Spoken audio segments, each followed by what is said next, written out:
Shabbat Shalom.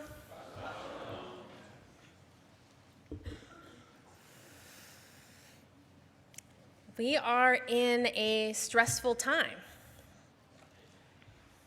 Not the two of you. You all, both of our B'nai Mitzvah are done for the morning, pretty much. So you're taking a breath. But we as a people, as a community, as a country, we're in a stressful time. We are just a few days away from a presidential election. And we are still heartbroken after last October. And we are still waiting for the hostages. And we are still worried about the war in Israel. These are tense and disorienting times when our fears are bigger and our questions deeper than ever. We read in our Torah this morning about another time, an extended, dark, and stressful time when all the fountains of the great deep burst forth and the floodgates of the sky broke open. And the rain fell on the earth 40 days and 40 nights. This was the great flood.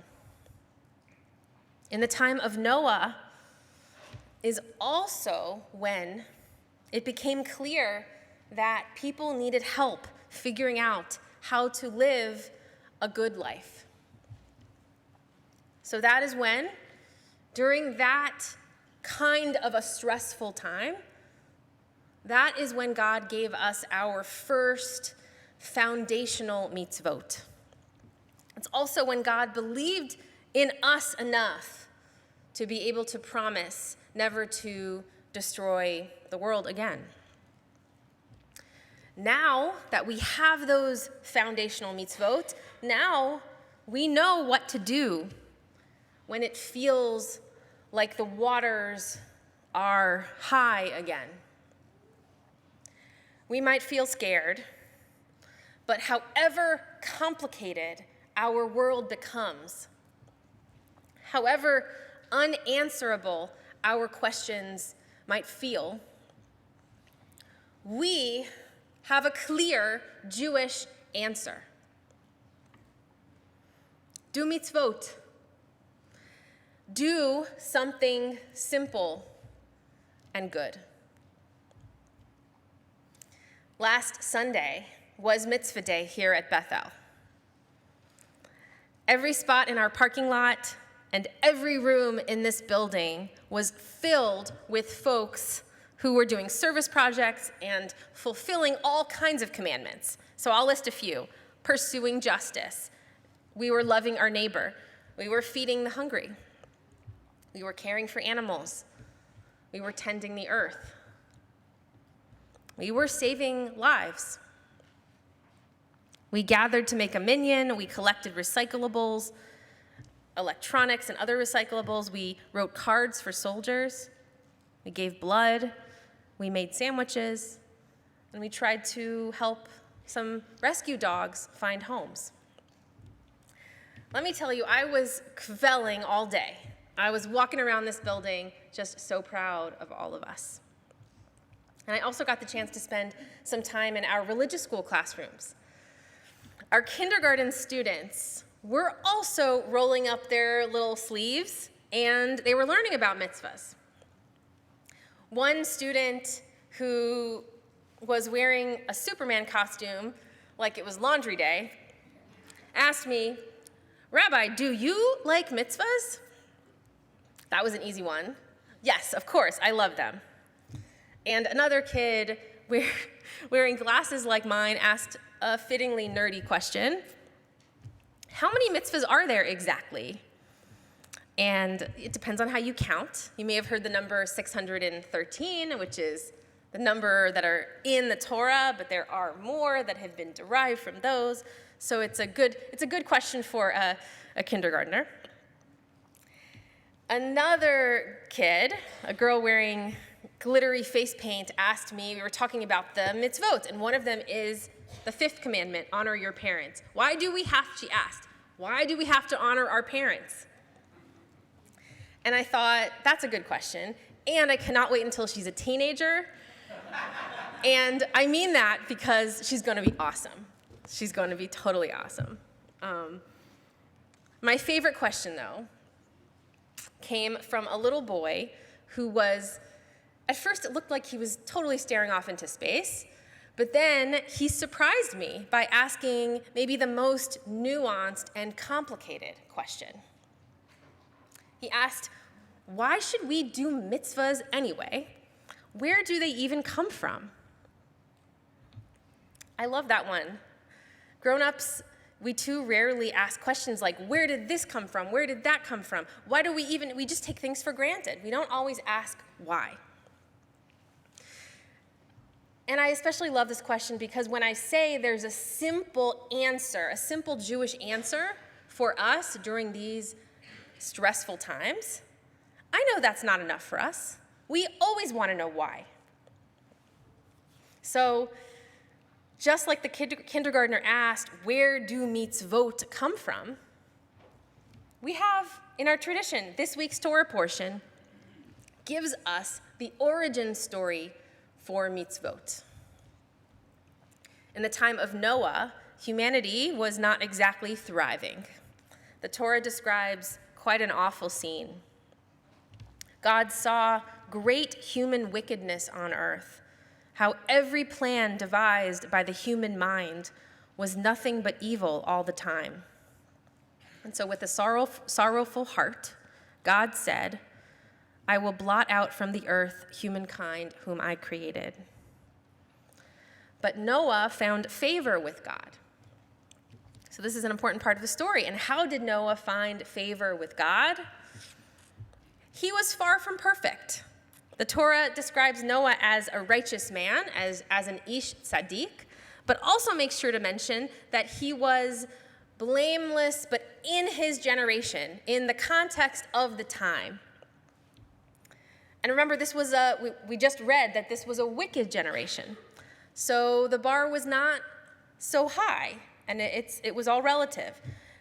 Noah was not superhuman, but there was something special about him. The Torah says that Noah walked with God. He was the kind of guy who almost casually did the right thing. Before there were any mitzvot, that's important to remember. The Torah is describing Noah before there were any laws or guidelines on how to act. Before that time, Noah had an inherent instinct for good. He knew how to walk the right path.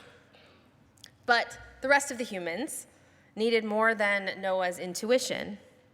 So after the flood, God gave humanity some basic laws. These are sometimes called, rightly, Noahide laws around the time of Noah. Given by God many generations before we think of receiving the Torah and receiving the mitzvot, this is many generations before that, before Mount Sinai, before all that's part of the story.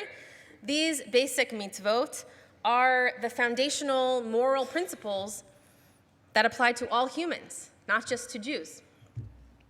Establish courts of justice. Do not curse God.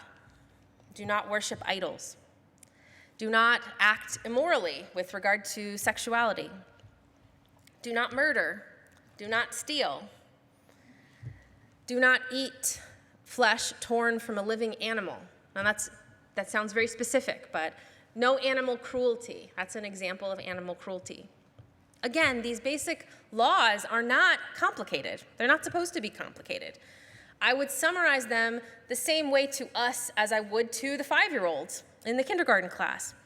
Respect other people, respect God, respect animals. We're reading the very beginning of the Torah now. But not so long ago, we read the very end. Just before his death, Moses offers words of encouragement to a people who are terrified of living without him. He says of this book of laws, of this Torah people have received, he says, surely this Torah that I give you this day is not too baffling for you, nor is it beyond reach. It is not in the heavens, neither is it beyond the sea. No, the Torah is very close to you, in your mouth and in your heart. Moses reminds the people then, in this part of this speech, and the Torah reminds us today, we know what to do. We're going to be okay. We have the Torah's guidance through the mitzvot, and we also have inherited some of that intuition that Noah had so naturally. We can walk with God too. So if we're struggling and we're not sure what to do, we might ask, okay, we have this path of doing the mitzvot. How do we walk this path? Again, I'm saying it's simple, but I'm also acknowledging there are ways in which we still are going to have questions. So this question of how, we could even give that some kind of a simple answer.